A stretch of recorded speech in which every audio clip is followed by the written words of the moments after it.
अस्सलाम वालेकुम dear students, उम्मीद है आप सब बिल्कुल खैरियत से होंगे। बच्चों, पिछले लेक्चर में हम पढ़ रहे थे ग्लाइकोलाइसिस। थोड़ा सा रिकेप करते हैं कि पिछले लेक्चर में हमने क्या पढ़ा है। बच्चों, आपको बताया गया कि ग्लाइकोलाइसिस एक यूनिवर्सल मेटाबॉलिक पाथवे है कार्बोहाइड्रेट मेटाबॉलिज्म में। इस पाथवे के दौरान एक मॉलिक्यूल ग्लूकोज जो है वो स्प्लिट हो जाती है या ब्रेकडाउन हो जाती है। होने के बाद 10 रिएक्शन स्टेप्स के बाद 3 कार्बन वाले कंपाउंड्स बन जाते हैं, 2 मॉलिक्यूल, और वो 2 मॉलिक्यूल है बच्चों पायरुवेट। तो एक ग्लूकोज मॉलिक्यूल की सेपरेट होने से 2 मॉलिक्यूल पायरुवेट बन जाती है। इस प्रोसेस को हम ग्लाइकोलाइसिस कहते हैं। इस पाथवे को हम ग्लाइकोलाइसिस कहते हैं। और ये रिएक्शन स्टेप्स जो 10 स्टेप्स का है, ठीक है, ये 2 फेजेस में हम डिवाइड कर सकते हैं। पहला प्रेपरेटरी फेज़ या इन्वेस्टमेंट फेज़, दूसरा पे ऑफ फेज़ या एनर्जी जनरेशन फेज़। ये आपको बताया गया था। आज हम पढ़ने वाले हैं बच्चों ग्लाइकोलाइसिस के रिएक्शंस, यानी रिएक्शंस ऑफ ग्लाइकोलाइसिस।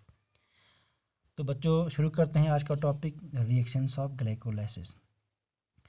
तो ग्लाइकोलाइसिस के जो 10 स्टेप्स हैं उनको हम एक एक करके आपको बताएंगे। ग्लाइकोलाइसिस का जो पहला रिएक्शन है, पहला स्टेप है बच्चों, उसमें क्या होता है, जो ग्लूकोज है, जो ग्लूकोज मॉलिक्यूल है, ग्लूकोज मॉलिक्यूल 6 कार्बन वाली एक शुगर है, जिसको हम हेक्सोज कह सकते हैं। 6 कार्बन होने की वजह से हेक्सोज। इसमें एक अल्डेहाइडिक फंक्शनल ग्रुप है, इसकी वजह से इसको हम अल्डोहेक्सोज कह सकते हैं। तो ग्लूकोज एक अल्डोहेक्सोज है। इस ग्लूकोज की जो छठा कार्बन है बच्चों, इस छठे कार्बन पर एक फास्फोराइल ग्रुप जो है वो अटैच हो जाती है, ठीक। और वो फास्फोराइल ग्रुप जो है वो एटीपी देता है। एटीपी आपको फुल फॉर्म पता है एटीपी का, एडेनोसिन ट्राइफॉस्फेट।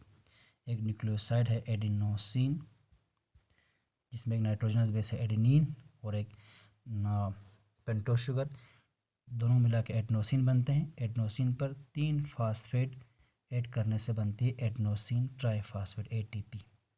तो इस एटीपी का जो टर्मिनल फास्फोराइल ग्रुप है वो रिमूव हो जाती है और वो ट्रांसफ़र हो जाती है किस पर, इस ग्लूकोज की कार्बन नंबर 6 पर। जो कार्बन नंबर 6 है इस पर अटैच हो जाती है। तो अटैच होने के बाद आप देख रहे हो यहाँ पर रिएक्शन होता है। रिएक्शन होने के बाद उसके इसी ग्लूकोज के कार्बन नंबर 6 पर एक फास्फेट ग्रुप अटैच है, ठीक। तो कार्बन नंबर 6 पर फास्फेट ग्रुप अटैच होने की वजह से ये मॉलिक्यूल अब बन गया ग्लूकोज 6 फास्फेट। यहाँ आप देख रहे हो ग्लूकोज 6 फास्फेट बना, ग्लूकोज से ग्लूकोज 6 फास्फेट, ठीक है बच्चों। ठीक है, पहले स्टेप में ग्लूकोज की फास्फोराइलेशन हो गई, यानी ग्लूकोज पर एक फास्फेट ग्रुप अटैच हो गया और फास्फोराइल डोनर जो है वो एटीपी है। जब एटीपी से एक फास्फेट रिमूव हो गया तो पीछे क्या बचा, एडीपी। इस दौरान इस रिएक्शन में आपको एक मेटल आयन Mg2 पॉजिटिव ज़रूरत पड़ता है, ठीक है बच्चों। इस रिएक्शन को कैटलाइज करने के लिए एक एंजाइम ज़रूरत पड़ता है, वो है हेक्सोकाइनेज। यहाँ आप देख रहे हो हेक्सोकाइनेज, ठीक है। यानी काइनेज वो एंजाइम होते हैं जो फास्फेट ग्रुप ऐड करता है। अब किसी एक हेक्सोज पर इसने फास्फेट ग्रुप ऐड किया तो इसका नाम पड़ गया एंजाइम का हेक्सोकाइनेज। और एक एंजाइम होता है बच्चों, वो भी ग्लूकोज पर फास्फेट ऐड करके ग्लूकोज 6 फास्फेट बनाता है, मगर वो एंजाइम होता है सिर्फ लिवर में, ठीक। बाकी सेल्स में, बाकी टिश्यूज़ में हेक्सोकाइनेज जो है वो ग्लूकोज पर फास्फेट ग्रुप ऐड करने में मदद करता है, लेकिन लिवर में, ये याद रखना, लिवर में एक एंजाइम है जो ग्लूकोज को ग्लूकोज 6 फास्फेट बनाता है, क्या करके, एक फास्फोराइल ग्रुप ऐड करके। उस एंजाइम का नाम है बच्चों ग्लूकोकाइनेज।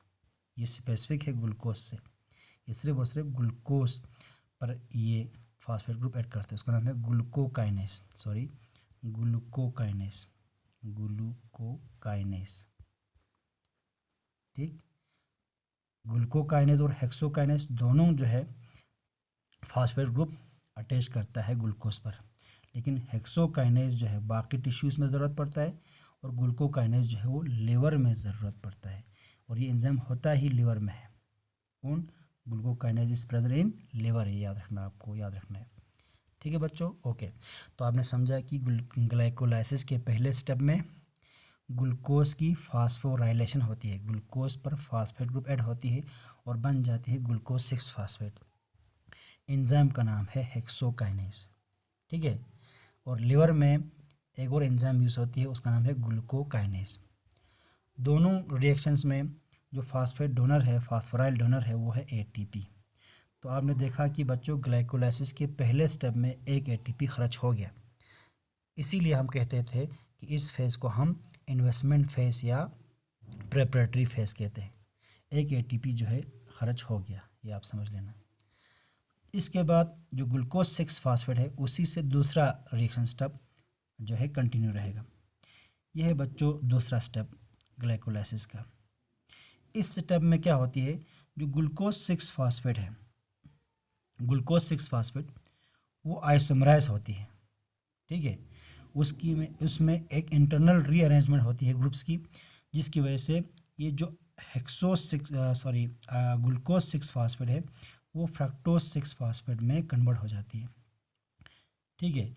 कोई चीज़ ऐड नहीं होता, कोई चीज़ यहाँ से रिमूव नहीं होता, इंटरनल रीअरेंजमेंट की वजह से एक अल्डोस, क्योंकि ग्लूकोज एक अल्डोस है, एक अल्डोस जो है वो एक कीटोस में बदल जाती है, ठीक। फ्रक्टोज में फंक्शनल ग्रुप जो है वो एक कीटोनिक ग्रुप है, C double bond O group, और अल्डोस में एक अल्डिहाइडिक ग्रुप है, CHO ग्रुप। तो यहाँ पर एक अल्डोस जो है वो कीटोस में चेंज हो जाती है बाय इंटरनल रीअरेंजमेंट, उसको हम आइसोमराइजेशन कहते हैं। तो एक आइसोमर बन जाती है ग्लूकोज 6 फास्फेट की, जिसका नाम है फ्रक्टोज 6 फास्फेट, ठीक है बच्चों। और यहाँ जो एंजाइम ज़रूरत पड़ते हैं वो है फास्फोहेक्सोज आइसोमेरेज, यहाँ पर भी Mg2 पॉजिटिव जो है वो ज़रूरत पड़ता है। तो दूसरे स्टेप में ग्लाइकोलाइसिस की क्या हो गई, एक आइसोमराइजेशन रिएक्शन हो गया।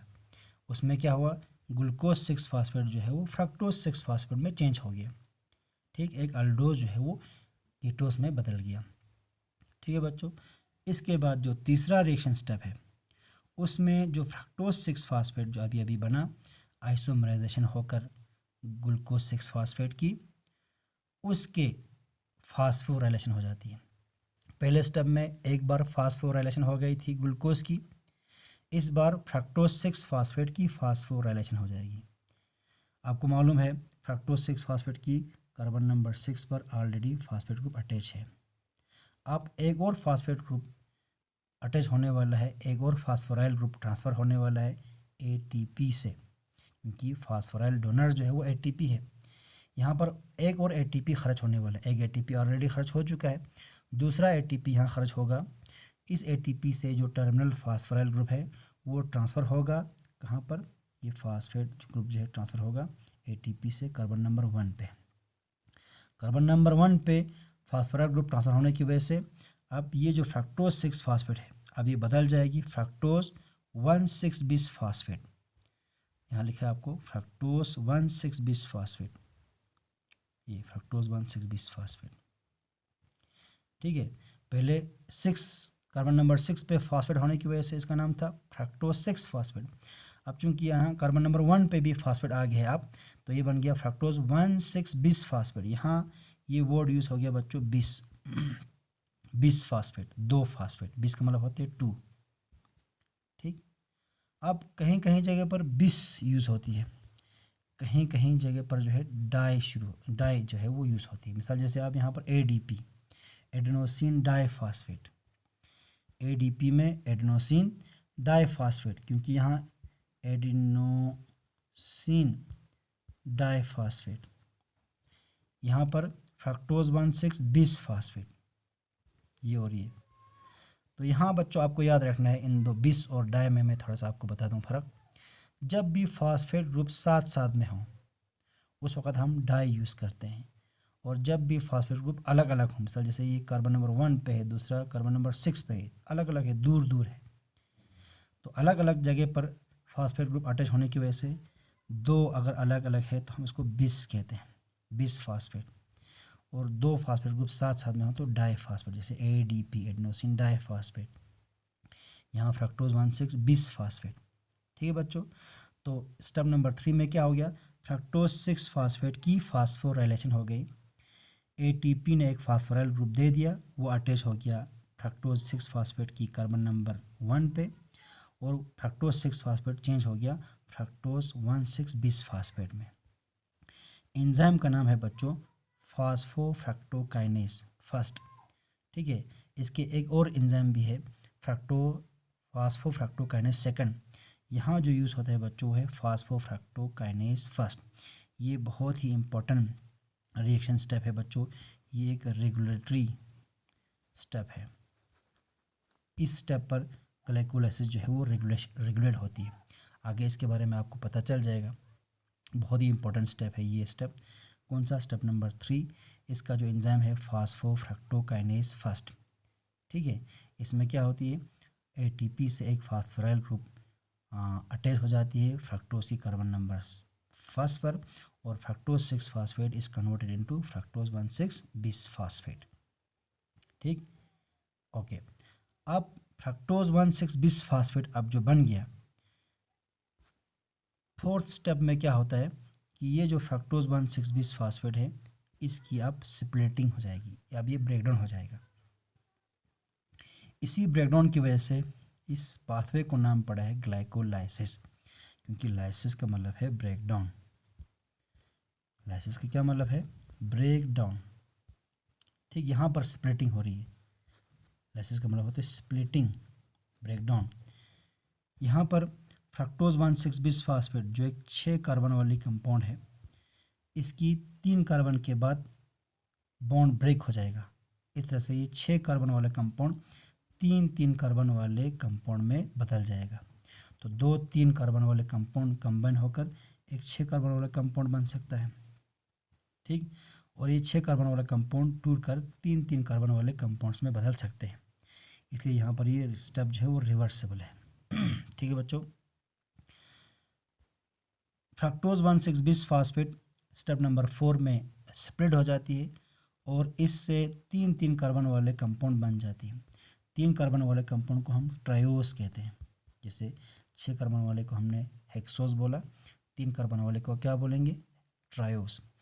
तो दोनों ट्रायोस में, क्योंकि कार्बन नंबर 1 पे भी फास्फेट था, कार्बन नंबर 6 पे भी फास्फेट था, तो ये कार्बन नंबर 1 पे फास्फेट है, ये कार्बन नंबर 6 पे भी फास्फेट है यहाँ पर। ठीक है, तो दोनों ट्रायोस में फास्फेट है, इसमें भी है और इसमें भी है। ठीक है, इन दोनों को हम कहते हैं ट्रायोस फास्फेट्स। तो 2 ट्रायोस फास्फेट्स बनते हैं फ्रक्टोज 1,6 बिस फास्फेट की स्प्लिटिंग से। मगर जो ट्रायोस फास्फेट्स बन गए उनमें से एक में फंक्शनल ग्रुप जो है वो अल्डेहाइडिक फंक्शनल ग्रुप है, CHO ग्रुप। तो ये अल्डो ट्रायोस हो गया। ट्रायोस तो है ही, 3 कार्बन वाला है तो ट्रायोस। अल्डेहाइडिक फंक्शनल ग्रुप है तो ये अल्डो ट्रायोस। दूसरा जो ट्रायोस बना इसमें फंक्शनल ग्रुप जो है C double bond O group है, यानी कीटो, तो ये कीटो ट्रायोस है। ठीक है, तो फ्रक्टोज 1,6 बिस फास्फेट की स्प्लिटिंग से एक कीटो ट्रायोस और एक अल्डो ट्रायोस बन गया। जो कीटो ट्रायोस है उसका नाम है डाईहाइड्रोक्सी एसीटोन फास्फेट, और जो अल्डो ट्रायोस फास्फेट है उसका नाम है ग्लाइसरॉल्डिहाइड 3 फास्फेट। ठीक है, तो हम यूँ कहें कि इन the fourth step of glycolysis fructose 1,6 bis phosphate जो है वो स्प्लिट हो गया, ब्रेक हो गया बीचों बीच, और 3 कार्बन वाले 2 कंपाउंड्स बन गए, 2 ट्रायोस बन गए, या यूँ कहें 2 ट्रायोस फास्फेट्स बन गए, क्योंकि दोनों ट्रायोस में फास्फेट है। वो 2 ट्रायोस फास्फेट है, एक अल्डो ट्रायोस फास्फेट है, एक कीटो ट्रायोस फास्फेट है। जो कीटो ट्रायोस फास्फेट है उसका नाम है डाईहाइड्रोक्सी एसीटोन फास्फेट, और जो अल्डो ट्रायोस फास्फेट है उसका नाम है ग्लाइसरॉल्डिहाइड 3 फास्फेट। ठीक है, तो शॉर्ट में अगर ये कह सकते हैं फ्रक्टोज 1,6 बिस फास्फेट स्प्लिट हो गया to form 1 molecule of dihydroxy acetone phosphate and 1 molecule of glyceraldehyde 3 phosphate. इसी चीज़ को और अच्छी तरह से समझाने के लिए आपको ये दिखाता हूँ मैं बच्चों। ये है fructose 1,6 bis phosphate, carbon number 1 पे भी फास्फेट है, कार्बन नंबर 6 पे भी फास्फेट है। फ्रक्टोज 1,6 बिस फास्फेट हो गया। इस फ्रक्टोज 1,6 बिस फास्फेट की बीचों बीच से ये स्प्लिट हो गया। तो ये ऊपर वाला पार्ट जिसमें कीटोनिक फंक्शनल ग्रुप है ये बन गया डाईहाइड्रोक्सी एसीटोन फास्फेट, और नीचे वाला पार्ट, जो नीचे वाला पार्ट है ये, इसमें अल्डेहाइडिक फंक्शनल ग्रुप है, तो ये बन गया ग्लिसरॉल्डिहाइड 3 फास्फेट। ठीक है, देखो आप ये टूट कर एक डाइहाइड्रोक्सी एसीटोन फास्फेट एक ग्लिसरॉल्डिहाइड 3 फास्फेट बनता है। यानी इन दोनों को हम ट्रायोस फास्फेट्स कहते हैं। तो in the fourth step of glycolysis fructose 1,6 bis phosphate is split to form dihydroxy acetone phosphate and glyceraldehyde 3 phosphate. ठीक है बच्चों, अब स्टेप नंबर 5 में, जो 5वें स्टेप में, ये जो आपका प्रेपरेटरी फेज था, इन्वेस्टमेंट फेज था, उसका लास्ट स्टेप है। उसमें क्या होता है बच्चों, अभी अभी जो 2 ट्रायोस फास्फेट बन गए थे, डाइहाइड्रोक्सी एसीटोन फास्फेट और ये ग्लिसरॉल्डिहाइड 3 फास्फेट, इन दोनों को हम कहते हैं ट्रायोस फास्फेट्स। ये आपस में इंटर कन्वर्ट भी हो सकते हैं, ये इसमें कन्वर्ट हो सकता है, ये इसमें कन्वर्ट हो सकता है बाय इंटरनल रीअरेंजमेंट। तो इंटरनल रीअरेंजमेंट से जो मॉलिक्यूल्स बनते हैं उनको हम आइसोमर्स कहते हैं और इस प्रोसेस को हम आइसोमराइजेशन कहते हैं। तो ये एक आइसोमराइजेशन रिएक्शन है, इनमें ये दोनों आइसोमर्स है, डाइहाइड्रोक्सी एसीटोन फास्फेट और ग्लिसरॉल्डिहाइड 3 फास्फेट दोनों आइसोमर्स है। एक आइसोमर का दूसरा आइसोमर में चेंज होने वाली इस प्रोसेस को हम आइसोमराइजेशन रिएक्शन कहते हैं, जैसा आपने स्टेप नंबर 2 में देखा था। ये दिखाता हूँ मैं आपको, स्टेप नंबर 2 में ग्लूकोज 6 फास्फेट फ्रक्टोज 6 फास्फेट में चेंज हो गया, एक अल्डोस एक कीटोस में बदल गया बाय इंटरनल रीअरेंजमेंट। ये भी एक आइसोमराइजेशन रिएक्शन था। उसी तरह से ये स्टेप नंबर 5 भी, ये भी एक आइसोमराइजेशन रिएक्शन है। इसमें डाइहाइड्रोक्सी एसीटोन जो है वो ग्लिसरॉल्डिहाइड में चेंज हो सकता है और glyceraldehyde 3 phosphate dihydroxy acetone phosphate में चेंज हो सकते हैं, मगर यहाँ पर ग्लिसरॉल्डिहाइड 3 फास्फेट बन जाती है डाइहाइड्रोक्सी एसीटोन फास्फेट से, क्योंकि आगे जो रिएक्शन चलेगा बच्चों वो इससे चलेगा, ग्लिसरॉल्डिहाइड 3 फास्फेट से आगे वाले रिएक्शन चलेंगे। इसलिए ये जो डाइहाइड्रोक्सी एसीटोन फास्फेट है ये कन्वर्ट होता है किस में, ग्लिसरॉल्डिहाइड 3 फास्फेट में। एंजाइम का नाम है ट्रायोस फास्फेट आइसोमरेज। ये दोनों ट्रायोस फास्फेट है, इनको एक दूसरे में कन्वर्ट करता है, इसका नाम है triose phosphate isomerase. This is the 5th step of glycolysis. यहाँ पर जो इन्वेस्टमेंट फेज या प्राइमिंग फेज या प्रेपरेटरी फेज कहेंगे आप, वो ख़त्म हो जाती है। तो ये 5th स्टेप तक जो 5 स्टेप चली, इनमें इस दौरान आपको 2 मॉलिक्यूल एटीपी खर्च हो गया। ठीक है बच्चों, एक स्टेप नंबर 1 पे खर्च हो गया और एक स्टेप नंबर आपका 3rd पे खर्च हो गया। ठीक, एक स्टेप नंबर 1 पे यहाँ पर एटीपी खर्च हो गया, दूसरा स्टेप नंबर 3rd पे एटीपी खर्च हो गया। Step number 1 and step number 3rd में 2 एटीपी खर्च हो गया। तो ये खर्च होने की वजह से हम इसको इन्वेस्टमेंट फेज कहते थे। अब इस खर्चे के दौरान क्या हो गया, ये जो ग्लूकोज मॉलिक्यूल है स्प्लिटिंग होने के लिए जो ये एनर्जाइज किया गया है, ठीक है, इनको एक्टिवेट किया गया, इसको हम एक्टिवेशन ऑफ ग्लूकोज भी कह सकते हैं। इसलिए हम इनको प्राइमिंग फेज या प्रेपरेटरी फेज भी कहते हैं, क्योंकि in this 5 steps glucose is being prepared for splitting. ठीक है बच्चों, यहाँ पर एक और चीज़ आपको बताता हूँ। स्टेप नंबर 1 जो है बच्चों, ये इरिवर्सिबल है, ये वापस नहीं आ सकता। यहाँ पर सिर्फ एक ही एरो आपको दिख रहे हो, ठीक है। तो step number 1 is irreversible. Step number 2 reversible है, यहाँ आपको 2 एरो दिख रहा है। Step number 2 is reversible. Step number 1 जो है वो irreversible, step number 2 is reversible. Step number 3rd is also irreversible, ये रिवर्सिबल नहीं है, ठीक है। जहाँ एटीपी खर्च हो रहा है वहाँ रिएक्शन जो है वो रिवर्सिबल नहीं है, वापस नहीं आ सकता। फ्रक्टोज 6 फास्फेट से फ्रक्टोज 1,6 बिस फास्फेट बना, लेकिन इसी एंजाइम के ज़रिए फ्रक्टोज 1,6 बिस फास्फेट से फ्रक्टोज 6 फास्फेट नहीं बन सकता, उसको दूसरे एक बाईपास पाथवे से आना पड़ेगा, वो आपको आगे मालूम पड़ेंगे। स्टेप नंबर 4 जो है वो अगेन जो है ये रिवर्सिबल है, ठीक है। और स्टेप नंबर 5 जो है वो भी रिवर्सिबल है।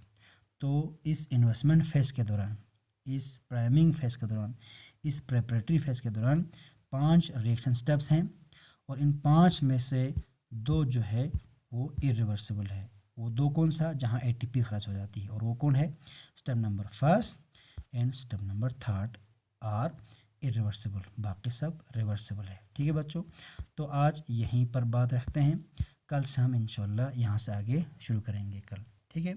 तो आज आपने क्या समझा कि ग्लाइकोलाइसिस की जो 10 स्टेप रिएक्शन है उनमें से जो पहला 5 है वो इन्वेस्टमेंट फेज़ या प्रेपरेटरी फेज़ कहलाते हैं।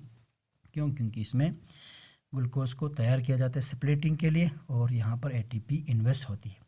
2 एटीपी मॉलिक्यूल इन्वेस्ट हो गया, एक स्टेप नंबर फर्स्ट पे, एक नंबर स्टेप नंबर थर्ड पे, और आखिरकार जो है एक मॉलिक्यूल जिसका नाम है फ्रक्टोज 1,6 बिस फास्फेट वो टूट गया और बन गया 2 मॉलिक्यूल, एक डाइहाइड्रोक्सी एस्टोन फास्फेट, एक और ग्लाइसरॉल्डिहाइड 3 फास्फेट। और इनमें से जो डाइहाइड्रोक्सी एस्टोन फास्फेट बन गया वो आइसोमराइज होकर बनता है ग्लाइसरॉल्डिहाइड 3 फास्फेट। तो आपको यहाँ बताना ज़रूरी समझता हूँ कि स्टेप नंबर 4 पे फ्रक्टोज 1,6 बिस फास्फेट की टूटने से एक ग्लाइसरॉल्डिहाइड 3 फास्फेट और एक डाइहाइड्रोक्सी एस्टोन फास्फेट बना, ठीक। इनमें से भी जो डाइहाइड्रोक्सी एस्टोन फास्फेट है वो बदल जाती है ग्लाइसरॉल्डिहाइड 3 फास्फेट में। तो इससे आगे जो है ग्लाइसरॉल्डिहाइड 3 फास्फेट आपको 2 है, एक तो ऑलरेडी बना था, दूसरा डाइहाइड्रोक्सी एस्टोन फास्फेट की कन्वर्शन से बनी।